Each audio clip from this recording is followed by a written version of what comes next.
চট্টগ্রামের ফিশারিঘাট এলাকায় আগুনে পুড়েছে বস্তির প্রায় ২০০ ঘর। দুপুর ১টার দিকেই অগ্নিকাণ্ড হয়, এতে কেউ হতাহত হননি। ফায়ার সার্ভিস প্রাথমিকভাবে ধারণা করছে বৈদ্যুতিক শর্ট সার্কিট থেকে আগুনের সূত্রপাত হতে পারে। বিকাশে কম খরচে ক্যাশ আউটের লিমিট বেড়ে ৫০,০০০, প্রিয় এজেন্টও ২টা।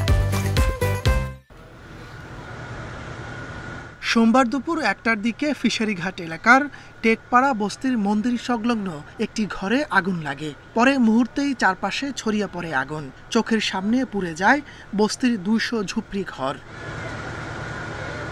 আগুন দ্রুত ছড়িয়ে পড়ায় ঘরের কোনো মালামাল বের করতে পারেনি কেউ। সব হারিয়ে নিঃস্ব পরিবারগুলো চাইছে সরকারি সহযোগিতা। প্রথম শুরুতে দেখতে গাছটা আছে, নাকুল গাছটা দেখতে মানে প্রথম আলফা লাগছিল আগুন। ওরা যদি চেষ্টা করতো, ফায়ার সার্ভিসের যদি প্রথম কল দিত, তাহলে এত বড় দুর্ঘটনাটা হতো না। ঘরের মধ্যে টাকা পয়সা, ঈদের কাপড় চুপুর সব, ঘর দুয়ার সব জ্বলে গেছে, কিছু পাই নাই। এই চিরাতানাটা ছাড়া কিছু নাই, আমরা সর্বহারা।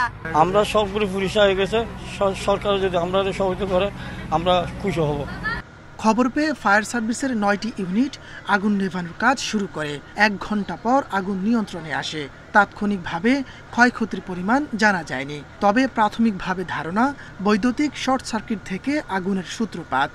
4টা ইউনিট মুভ করাই, পরবর্তীতে দেখতে পাই যে আগুনটা একটু বড় হচ্ছে। তখন আমরা কিন্তু আরো স্ট্রেন্থিং বাড়ানোর জন্য আমরা আরো ইউনিট মুভ করাই। আমরা আগুনের কারণটা এখনো ফাইন্ড আউট করতে পারিনি, তবে আমরা জানতে পেরেছি যে খোলা বাতির ব্যবহার থেকে আগুনটা লেগেছে আর কি। বস্তিটিতে বসবাস করেন প্রায় ৩০০ পরিবার, পেশায় বেশিরভাগই জেলে। Independent news.